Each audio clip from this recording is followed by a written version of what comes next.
Inshuti mwene data ndakuramukije muri kano kanya muri kumwe na Hire nini nahazwe pasiteri misiyoneri mu Budagi. Nashaka tuganire ku majambo akomeye y'inkoramutima. Igituma tumaze iminsi tuganira kandi twabigize akamenyero nuko ibihe tugezemwo atari ibihe vyo kuryama umukondorazosi, nuko ibihe vy'uko umwami Yesu agiye kugaruka vyashitse, twitegereje ibimenyetso bimaze kuboneka. Yesu ikintu yadutumye ni ukushikiriza ubutumwa bwiza, ni ukubwira abantu bose, amahanga yose ivyo yatugeze vyose. Yatubwiye ngo muzomenya ukuri, ukuri nako kuzobagira abidegemvya. Ego kuba uwidegemvya bitandukanye no kuba imbohe. Kuba uwidegemvya bitandukanye no kuba ufunzwe. Twebwe rero turidegemvya, ariko ntitwidegemvya twenyene, twidegemvya mu mwami wacu Yesu Kristo, kuko uwo ari we buzima. Ubuzima ntitwobushikamwo tudaciye ku ubutanga. Yesu Kristo yavuze ati ni jewe ndi inzira n'ukuri n'ubugingo. Data abutanga ntawumushikako ntamujanye. Reka dusome aya majambo atwemerera canke atwemeza neza ico Yesu yavuze, nk'uko ubutumwa bwanditswe na Yohana bubitubwira neza. Yohana 8:32 turagera ku 36. Muzomenya ukuri, ukuri nako kuzobaha ukwidegemvya. Nabo bamwishura bati twebwe turi uruvyaro rwa Aburahamu, ntitwigeze tuba abagurano b'umuntu n'umwe. Ni gute utubwira ngo tuzoronka ukwidegemvya? Yesu arabishura ati ndababwira ukuri, umuntu wese akora icaha n'umugurano wacu, kandi umugurano ntafise ikibanza gihoraho mu muryango, ariko umwana yama ari uwo mu muryango wiwe. None rero umwana niyabagira abidegemvya, muzoba abidegemvya vy'ukuri. Aya ni amajambo Yesu yatubwiye. Hano dusomye ijambo aho Yesu nyene ubwiwe yivuga, akavuga ati umwana niyabagira abidegemvya, muzoba abidegemvya vy'ukuri. Yesu yaje mw'isi afise ubutumwa. Benshi ntibabimenye. Bamwe bagiye kubimenya cane igihe aherewe ijambo mw'isinagoge kugira ngo avuge. Yaravuze, avuga ivyahanuwe nk'uko tubisoma muri Luka 4:18-19. Ati muhemu w'Uhoraho ari kuri jewe, kuko yansize amavuta ngo mbwire aboro ubutumwa bwiza. Yantumye kurekurira imbohe ngo zidegemvye, guhumura amaso y'impumyi, kurekura abacinyijwe ngo bidegemvye, no kumenyekanisha umwaka wo kugirirwa ubuntu n'Uhoraho. Haleluya, haleluya. Uyu Yesu ni umukiza wacu. Yaje kugira ngo imbohe zihabwe kwidegemvya. Ni ukuvuga abari baboshwe babohorwe. Bisobanura ko ataraza hari imbohe, izo nizo yaziriye kugira ngo zibohoke. Kandi nawe wari muri izo mbohe. uwari akuboshe yari akubangamiye yari umugwanizi ari we yitwa igisuma. Uwo nawe si uyundi ni Satani. Ijambo ry'Imana rimuvuga yuko wewe ntazanwa n'ikindi atari ukwiba, ukwica no gutikiza, ariko Yesu yaje kugira ngo intama zigire ubugingo kandi zibugire busagutse.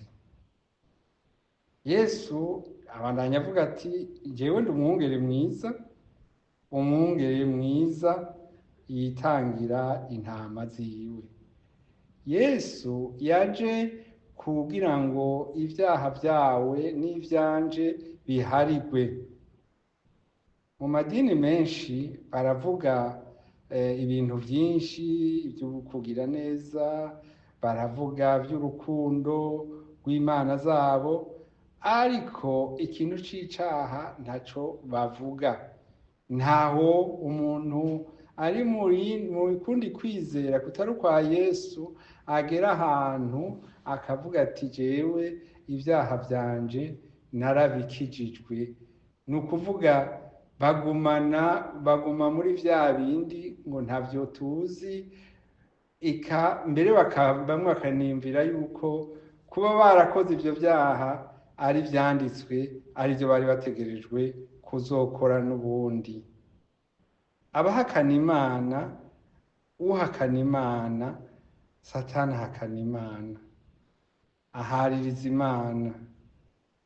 Akarorero kuri twebwe dusenga Imana imwe, twebwe dusenga Imana turazi ko Yesu ari umwana w'Imana. Imana yonyene yo mu ijuru yaravyemeje kandi n'amatwi y'abantu aravyumva, nk'uko tubisoma hariya muri Matayo 3:17 havuga ngo uri umwana wanje nkunda cane kandi akampimbara. Satani ariko abandanya avuguruza Imana. Ijambo ry'Imana twahawe ryanditswe mu butumwa bwiza mu bice bitandukanye, Yohana 14:6, ivyakozwe n'intumwa 4:12 havuga ngo Yesu ni inzira n'ukuri n'ubugingo. Nta rindi zina ryatanzwe ku isi no mu ijuru, munsi y'ijuru dushobora gukirizwamo atari iryo zina rya Yesu. Satani ico nico akora kuyirwanya. Nico gituma muzokumva bavuga ibinyuranye muri kino cyane cyane biragwiriye ngo tushememe na Roma, ni ukuvuga ngo inzira zose ngo zirashika, niko vyosigurwa. Hariho rero ni nkuko hariho abavuga ngo Yesu nubwo yavuze kuriya ngo hariho izindi nzira zituma umuntu ashobora gukira cyangwa gukizwa, habanamba ntaziriho. Kandi no hamagarira umwe wese ngo agire umwete wo gusoma ijambo ry'Imana, kuko nico Yesu yavuze ati muzomenya ukuri nako kuzobabohora. Abanyarwanda bivuga neza, bavuga ati ukuri muzomenya ukuri nako kuzobabatura, kuzobakura mu bubata, kuzobakura mu buja. Kandi iwacu barakunze kuvuga ngo naka yokuzirika ku rwatsi. Ni ukuvuga Satani yokuzirika ku katsi, kuko Satani aza avuguruza, aza ahindura, aza araba akantu agoreka mu ijambo ry'Imana kugira ngo wewe udasoma, wewe udasenga, kugira ngo ukuriki ujane nabwo uce uzimira. Kuko Satani nta kindi agomba, agomba yuko abantu bapfa batamenya Imana, bataronse agakiza. Ariko ubugombe bw'Imana nuko abantu bose bakizwa bakamenya ukuri nako nuko nyene kutubohora, nukumenya ko Yesu Kristo ari umwana w'Imana yavuye mu ijuru akaza kwisi kugira ngo isi ikizwe nawe. Naraye numvise intahe, kandi intahe yaranyubatse gose nubwo yari babaje. Ni intahe mwene data yacishije rubuga rwa YouTube umuco, mwene data yatanze intahe yitwa Desiderate ni mudame, yavuze ingena umugabo we yamucumaguye ariko akaguma yambaza izina rya Yesu kandi yabonye ubutabazi n'ubu ni muzima. Iki nico gituma kandi nongera nkavuga ni Yesu twemeye si bayari, Yesu twemeye koko n'umwana w'Imana, koko n'umukiza.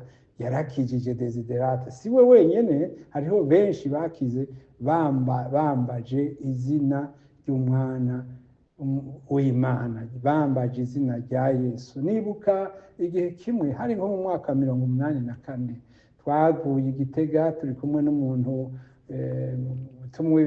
tumwiheba Imana, hanyuma tura imodoka irahusha ibarabara tugwa mu kinogo. Yatuye izina rya Yesu avuga ati dufashe Yesu. Koko twavuye aho hantu turi bazima, n'iyo modoka mwima barayikoze, ariko twebwe uko twari babiri twari bazima atanagakwabu dufise. Yesu arakora ibitangaza kandi arabiyereka, mugabo niyereka utariko aramurondera, utamwize. Hari abo igirira ibakwe ikambe yiyereka batariko baramurondera. Mwibuke Paulo ntiyariko ararondera Yesu, yaragiye kurondera Abahama, ariko kubera Imana yari yamutekanije ibikorwa azokora iramugarukana. Yesu aramugarukana amubwira ati mbega uri kumpamira iki? Haleluya. Nashaka rero nawe ngo umenye ukuri. Abantu benshi bari mu nzira bariko baragendamwo, ntibazi uwo bariko barakurikira namba. Bumva ngo igitangaza hariya bakirukayo, bumva ngo amavuta hariya bakirukayo, bumva ngo umunyu hariya bakirukayo, bumva ngo hariya hari umukozi w'Imana akomeye bakirukayo. Imana ikorera ku kwizera kwawe, izokorera ku kwizera wowe wamwizeye, kandi ntawe uzokizwa kubera uyundi, uzokizwa kubera ko wizeye, kubera ko wamenye ukuri nako kukakubohora. Inshuti yanje, nipfuje kuganira nawe aya majambo no munsi, kandi numva mbabaye kubera abantu benshi bariko bakurikirana iya nzira yagutse, baragenda bagatambira biriya, bagashimagiza ibintu batumva, bakumva harimo utujambo numva ngo ni cool mugabo batazi icyo tuvuga, bakabona hari uducapo umenga ni cool mugabo batazi icyo tuvuga. Cool ni ijambo abana bacu bakunda gukoresha ngo ni ukuvuga ngo ni vyiza, ariko tahura icyo udatahuye naco gitahuze, ukibaze neza ugisobanuze. Utaka kantu mu mpaye ngo nambare nakiki, aka kantu mu mpaye ngo nsubiremwo nakiki. Nigeze kuganira n'umuntu yambwiye ngo yahora yari afise amajambo yamara asubiramwo. Satani irabashiramwo amajambo bita mantra, abantu bakamara ariko barasubiramwo ibintu, kandi ibintu bihakana Imana, ibintu vya Satani. Wowe ufise mantra, wowe ufise ikintu wambaye ntuzi ico gisobanura, ntuzi. Yesu yarakuyeho n'igihuzu cari gikingiye aho ahera. Ubu yaduhaye kwidegembya no gushikayo, twese turabishikira. Haleluya. Gira ukwizera mweneda, gira ukwizera, uzobona ibitangaza vy'Imana. Nashaka ndakubwire ko ivyo Yesu yemeye ataraduzwa mu ijuru byamaze gushika ivyinshi. Dusomye nk'aya majambo ari muri Yohana 16:6 gushika kuri 7 turahasanga aya majambo ngo yamara imitima yanyu yuzuye umubabaro kubera ivyo ndababwiye, ariko ndababwira ukuri, byobabera vyiza ko ngenda, kuko nintagenda umwitsa ntazobazako, ariko ninagenda nzoca ndamubarungikira. Uwo niyaza azokwemeza abantu b'iyi si icaha, ukugoroka hamwe n'urubanza. Ab'isi barihenda ku vy'icaha kuko banse kunyizera, barihenda ku vy'ukugororoka kuko ngiye gusubira kwa Data, kandi mukaba mutazosubira kumbona. Ku bijanye n'urubanza barihenda kuko umutware w'iyi si yamaze gutsindwa n'urubanza. Haleluya! Naho twobona umenga ibintu bitubangamiye birakomeye, umutware w'iyi si tubwiwe ko yamaze gutsindwa. Ego twavuze ku bijanye no kwemera Imana imwe rudende. Imana imwe rudende, si imana zibiri, si imana zitatu. Hariho imana utumana twinshi, bimwe Imana les dieux n'akadome gatoyi, ngo 33 aho ni mu bemera ibyo ba hinduisme gusa. Imana zirenga 1,300,000 ziri mu Buhindi bwonyene, n'ahandi hariho izindi mana nyinshi. Ariko nagira ndakwibutse yuko ingero y'icaha n'urupfu. Ingero y'icaha n'urupfu. Ingero y'icaha n'urupfu. Ariko ingabire Imana itanga ku buntu n'ubugingo budashira duheshwa no kwizera Kristo Yesu umwami wacu. Ivyo uravyemera? Ndasubiramwo, ingero y'icaha n'urupfu. Ariko ingabire Imana itanga ku buntu n'ubugingo budashira duheshwa no kwizera Kristo Yesu umwami wacu. Iri jambo rigarutse kuvuga bya bindi Yesu yavuga ati ndi inzira n'ukuri n'ubugingo, ntawe ushika kwa data atanciyeko. Haleluya! Ego muri Yohana haratubwira ngo uwo mwizeye, ariko utamwizeye wese aramaze gutsindwa n'urubanza ko atizeye izina ry'umwana w'Imana. Nawe uno munsi niba utarabikora, niwature ko Yesu Kristo ari umwami, akongera akaba umukiza wawe, kuko niho uzobona gukira. Ego Yesu nyene yaravuze ati ni jewe kuzuka n'ubugingo, unyizera wese naho yoba yarapfuye azobaho. Urizeye ivyo nshuti yanje uri kuranyumviriza? Urizeye ivyo? Nagiye ejo bundi mbona itangazo ry'uwari yitavye Imana, mbona aya majambo meza ati ni jewe kuzuka n'ubugingo, unyizeye wese naho yoba yarapfuye azobaho. Urizeye ivyo? Amen.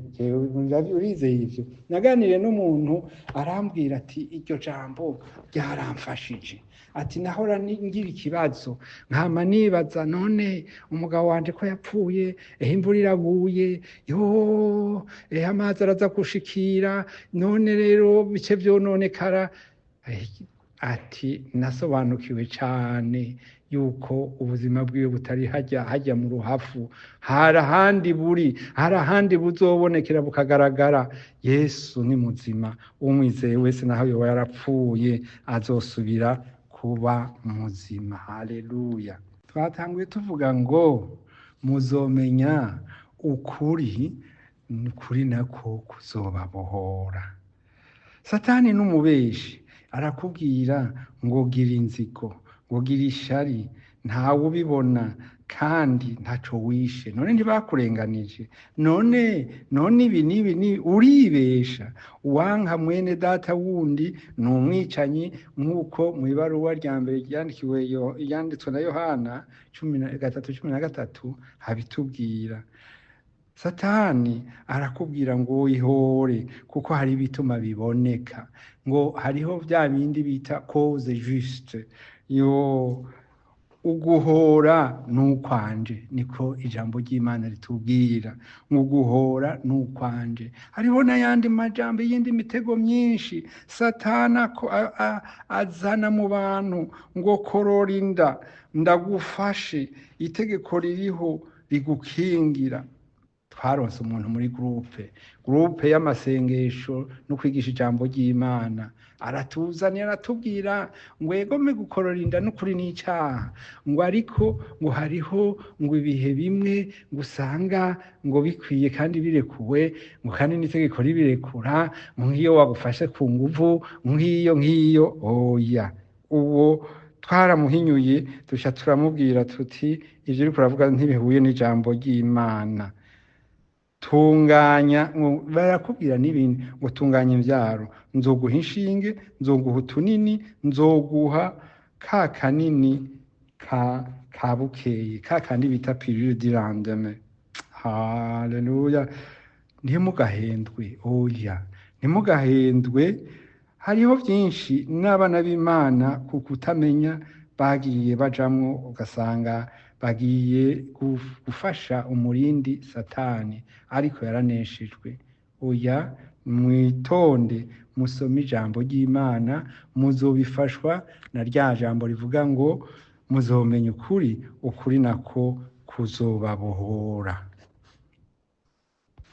Ubu rero ibyaha, kubera Satani amayeri yamuheranye, ntabura ibindi azarasobekamwo, azarazana ngo mbega aho ucumura urondera wo mubikorana ntiwovyifasha ukavyihereza wowe nyene ukikinisha, ngo ukorera ku murongo wa WhatsApp si icaha, bikorere ku murongo wa WhatsApp si icaha, no ku murongo birakunda, genda ugura agapupe canke akarobo muzohore mwikoranira, none hari uwozoba ukoreye icaha. Oya, muzomenya ukuri, ukuri nako kuzobagira abidegemvya. Njuti bene data, sinagomba kubarambira, ariko numvise aya majambo yihuta kandi akenewe kugira ngo bene data mumenye, muyagendere ko abafashe, ko mukeneye kubohoka, mukeneye kumenya ukuri, ukuri nako kuzobaha kwidegemvya. Nta buhanuzi buruta icanditswe. Ubuhanuzi buvuguruza icanditswe nabwo sibwo, ngo none ijambo ry'Imana rivuga ngo ubuhanuzi bwavuye ku Mana buzogaragazwa canke bugaragazwa nuko bubaye.